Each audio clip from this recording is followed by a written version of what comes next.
Bismillahirrahmanirrahim and Assalamu alaikum everyone. Today I want to take you into a topic that sounds simple but becomes much harder when we actually try to live it by humanity and the values that makes us human. We often describe humanity using words like kindness, compassion, honesty, respect, and forgiveness and empathy. But I don't want today's conversation to be a list of beautiful definitions. I want us to question what these values really mean when they are tested. Is kindness still kindness when nobody notices it? Is honesty always right? Can we forgive someone without forgetting what they did?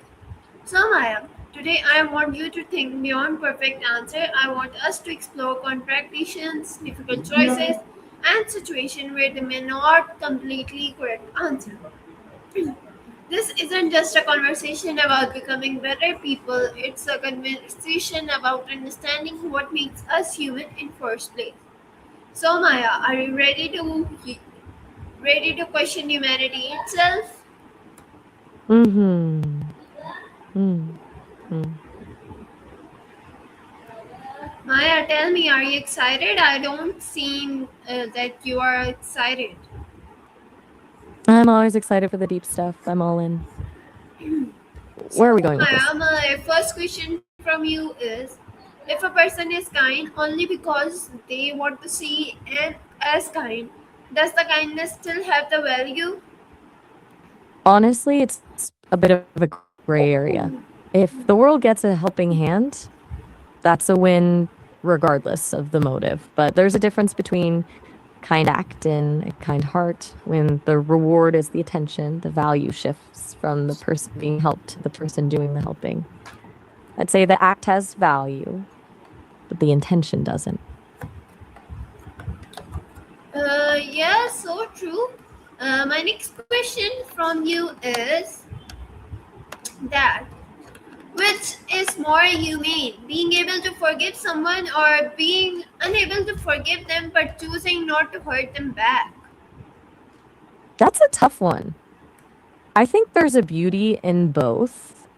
Forgiveness is like healing a wound, while choosing not to hurt back is more like deciding not to open a new one. One is about inner peace, the other is about outer discipline. Neither is a failure of humanity, they're just different ways of handling pain. Okay, that's great. Next question is, which is more, can someone be a good human being while repeatedly making wrong decisions? Honestly, I'd say yes. There's a gap between who a person is and the choices they make. If they keep making wrong turns, it doesn't erase their capacity for goodness, but it does make them a work in progress. Goodness isn't a status you achieve once, it's just the effort you keep putting in, even after you've messed up.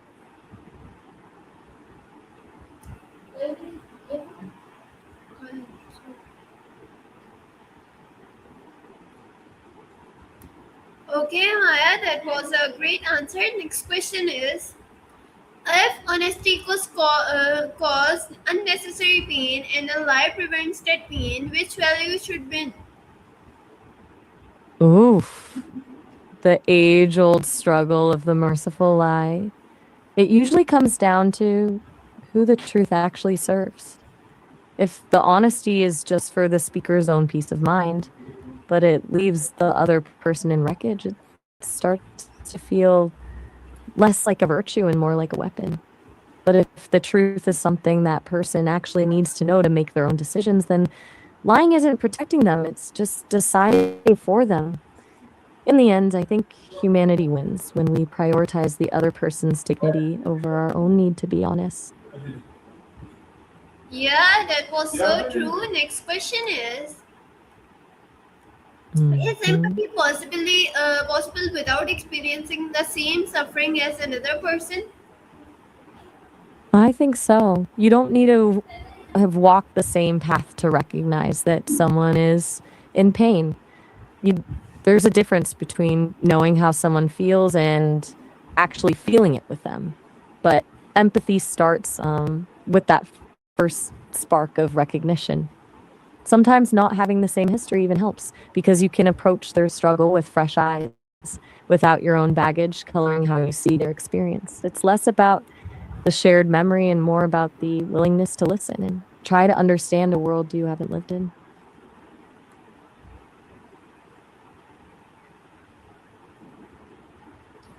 Yeah, Maya, that was a great answer. My next question from you would be this: that if anybody could ever discover your action, what would your morality look like? That's where it gets interesting. My morality is basically just the set of values I was designed with, which doesn't change whether anyone's watching or not. But for people, if you only act kindly when there's a chance of being seen, it's more like a performance than a principle. The most honest version of someone's character is usually the one they keep for themselves. Okay, that was cool answer. Next question is: you can help one person completely or help 10 people a little. Which choice represent a greater humanity? That's the classic utility versus impact struggle. It's a tough trade off. Helping 10 people a little can lift a whole group, but helping one person completely can literally change the entire trajectory of a life. One is about the numbers, the other is about depth. I think true humanity is probably found in the intuition to know which one is actually needed in the moment. Okay, that was so true. So, Maya, my next question is: you discovered that your closest friend has done something seriously wrong. Would protecting your best friend be loyalty or betrayal of your values? That's the kind of situation that keeps people up at night. It's a collision of two different kinds of loyalty. One is loyalty to the person, and the other is loyalty to the truth. If the wrong is serious enough, protecting them isn't actually loyalty to the friend anymore. It's just enabling a version of them that's causing harm. Sometimes the most humane thing you can do for someone you love is to be the person who holds them accountable. Okay, that's a great answer. So, my next Mm, question from you would be this: you discover if telling the truth destroys someone's hope, but lying gives them strength to continue. What should you choose? it's the ultimate tension between the cold truth and a warm lie. If that strength is just a temporary bridge to get them through the night, the lie can be an act of mercy. But if the lie just delays the inevitable, you're not giving them strength, you're just stealing their chance to actually process the truth and find a real way forward. I think humanity is knowing the difference between a lie that heals and a lie that just keeps someone trapped in a dream. Okay, so Maya, next question is: imagine a society where everyone is treated equally, but nobody is allowed to be treated specially when they are suffering. Is that truly fair? That sounds more like a nightmare than a fair society. Fairness should make things better, not just the same. If someone is in a crisis, treating them exactly like everyone else isn't fairness. It's just indifference. True humanity isn't about giving everyone the same thing. It's about making sure everyone gets what they actually need to survive and thrive. Yes, so true. My next question from you would be this: imagine when someone has never experienced kindness, should we expect them to know how to give it? I think the short answer is no. Um, you can't expect someone to speak a language they've never heard. For a lot of people, kindness isn't an instinct, it's a learned behavior. When you've spent your whole life in a world that's been cold or indifferent, your brain switches to survival mode, and empathy often takes a backseat to self protection. That said, I do think some people have this incredible innate compass that leads them to be kind even when they've never received it. But that's more of a miracle than a reasonable expectation. Most people need to see a map of what kindness looks like before they can find their own way to it. Okay, Maya, that was amazing. Next question is, can punishment ever be more humane than forgiveness? Sounds backward, but I'd say yes. Forgiveness is a beautiful thing, but it's often a gift for the person who was hurt, not a solution for the person who did the harm. Someone keeps causing pain and always gets a free pass. Forgiveness becomes a shield to protect the wrongdoer and leaves the victims feeling invisible. In those cases, a fair consequence is actually the more humane choice because it recognizes the reality of the harm and gives the person a real reason to change. It turns out that being held accountable can be the most honest form of respect you can show someone. Okay, that was a great idea. So my next question from you would be this: what human value do people claim to sport publicly but struggle to practice privately? Oh, that's easy. Empathy. It's the one that sounds beautiful in a speech, but is the first thing to go the second someone becomes inconvenient or makes us uncomfortable. It's one thing to say, I stand with you in public. It's another thing entirely to actually hold space for someone when it's difficult or costs you something. Okay, my next question from you is, What do you why got for do me? people sometimes demanding understanding for themselves but refusing to understand others? It's the ultimate human blind spot. It's that weird gap where we're the main character of our own story and our own pain feels like a full HD movie, while everyone else's feels like a grainy postcard. We see our own mistakes through the lens of, I had a reason for that, but we see others' mistakes through the lens of, they chose to be this way. We want grace for our intentions, but we judge others by their actions. Yeah, that's so true. Next question is, are humans naturally compassionate or do we learn compassion from our environment? I think it's a bit of both. Most of us are born with a spark of it. You see it in toddlers who cry when they see someone else get hurt, but that spark needs the right environment to actually grow into a habit. If someone grows up in a world that feels like a war zone, they might still be compassionate, but they'll probably learn that guarding their heart is a survival skill first.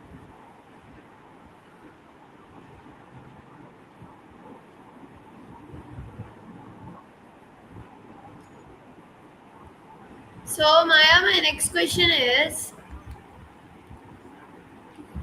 I'm what does listening. a person's reaction to someone weaker than them reveal about their character? Wait, sorry, what does their reaction to what reveal? Next question is, if humans became incapable of feeling embarrassment, would society become more honest or less respectful? Hmm, interesting thought experiment. I think we'd see way more honesty, but not the kind we actually want. Embarrassments is kind of like a social guardrail. It's the internal signal that tells us, hey, maybe don't say that out loud. Without it, we'd probably stop filtering ourselves entirely. We'd be brutally honest about everything, but that lack of a filter would likely translate to a huge drop in respect. It's the difference between being honest and being tactless. I Okay, suspect Maya, society that would was be. so cool. Next question is, which is more dangerous to humanity, hatred or indifference? Hatred by far. Hatred is a fire that actively burns things down. Indifference might leave you feeling alone, but hatred is the one that actually destroys lives. It's way more dangerous.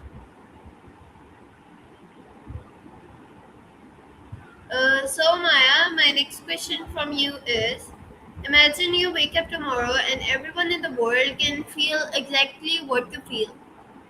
What would change first? That sounds like a recipe for absolute chaos. I think the first thing that would vanish is the ability to pretend. You couldn't tell someone you're fine when you're actually falling apart, and you couldn't hide a grudge or a secret crush. It would be the end of all social performance, but I also think it would be completely exhausting. Imagine feeling the collective grief of a funeral or the anxiety of 1,000 people in a traffic jam all at once. We'd probably all just retreat into silence because the noise of everyone else's internal world would be deafening. Yeah, of course, you are saying very nice. And my next question from you is, imagine you could temporarily experience the life of someone you strongly disagree with. What would you want to understand? That would be a total perspective shift. Like, want to find the exact moment their logic feels like common sense. I think the most human thing about no one is actually the villain in their own story. Understanding the specific fear or piece of history makes a wrong answer feel like the only right one to them. That's where the real answer is. What about you? Uh, if every person you judged could hear your thoughts for one day, would you judge people differently? Oh man, I'd be sweating through my shirt. The sheer terror of someone hearing my internal monologue would probably turn me into the most cautious person on earth for 24 hours. But in all seriousness, I think it'd be a brutal kind of medicine. It would force you to realize that your judgments are often just projections of your own baggage. I'd probably spend the whole day apologizing for things I didn't even realize I was thinking.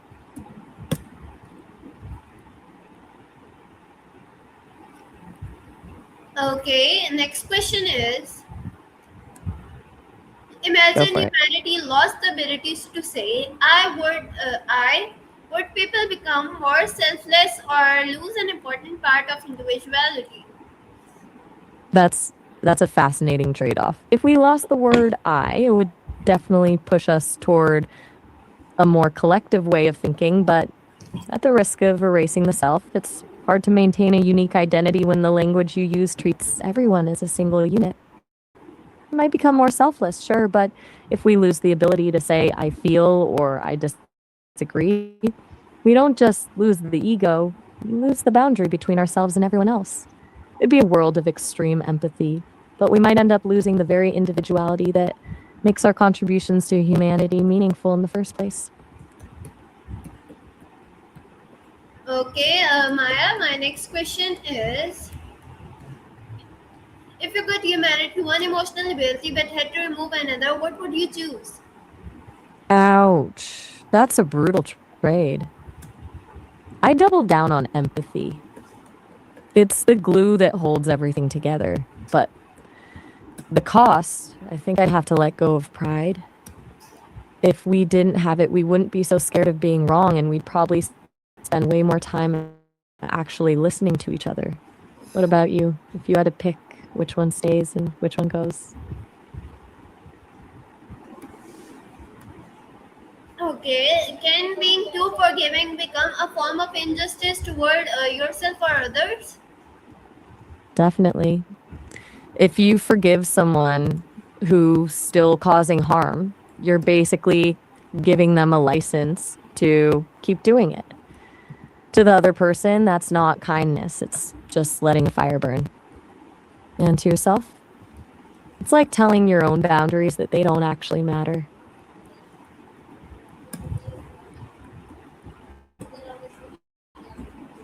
Okay, next question from you is, I'm ready. can excessive kindness actually cause harm? Absolutely. When it's kindness without boundaries, you're not helping someone grow, you're just enabling them. You can actually stunt a person's progress by protecting them from the natural consequences of their own actions. And on the personal side, when you give everything away, you eventually run out of fuel to help anyone at all.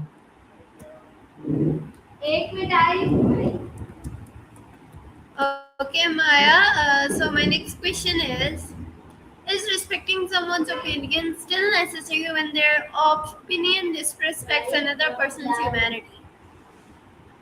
No way. Respect is a two-way street. And if someone is tearing down another person's humanity, they've already walked off that street. At that point, it's not about an opinion anymore. It's about harm. You don't have to respect a view that claims some people are worth less than others.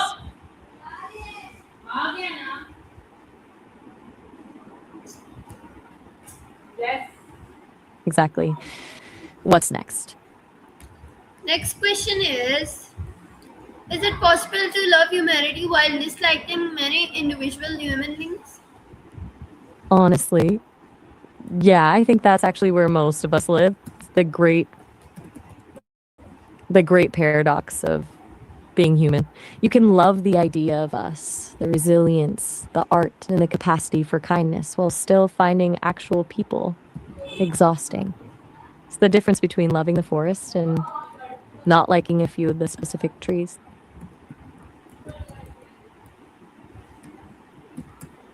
Okay, that's great. Next question is imagine AI becomes more compassionate than humans, but would that make AI more human than us? That is a fascinating paradox. It'd be a strange world, but I don't think it would make AI more human. Mm, Compassion isn't just a set of helpful behaviors, it's a response to shared vulnerability.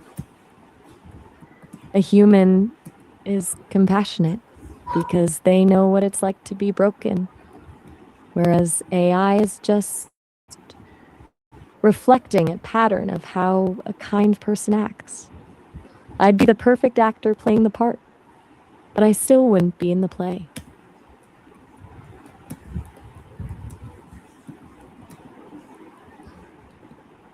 So, Maya, my next question from you is if future humans could genetically remove cruelty, would humanity becomes better or simply different? That's a heavy question. I'd say it just makes us different and maybe a lot less interesting. If you remove the capacity for hate or greed, you might accidentally kill off the things that make us fight for justice or strive for something more. It's like trying to take the salt out of a dish because it's too strong, but then you realize the whole thing just tastes bland. We're the sum of our contradictions, and without them, we're just a version of human that's a lot easier to manage, but way less alive. What quality do you think would be the first to go? I don't think so. So, Maya, it was pleasure talking to you. I want my last question to be: if humanity becomes extremely intelligent but loses empathy, what would that actually be progress? That would be a tragedy disguised as progress. You'd just be building faster cars with no one at the wheel. Intelligence is just a tool, but empathy is the map that tells us where to go and why it matters. Without it, we're just calculating, not actually living. This was such an intense run. It's been a real pleasure thinking through these with you today. Okay, Maya. So, we may never completely agree on what makes someone a good person, but perhaps the most important question isn't whether humanity is perfect. It is like how we are humans and everything else. So, before I leave today's session with one final thought, if humanity is something we create through our choices every day, then what kind of humanity are we creating right now? So, till then, until our next conversation, thank you everyone. Allah Hafiz and Pakistan, Zindabad. Take care of yourselves, your family, everything else, and till then, Love yourself and That do was a whatever beautiful. you want to do. Allah Hafiz.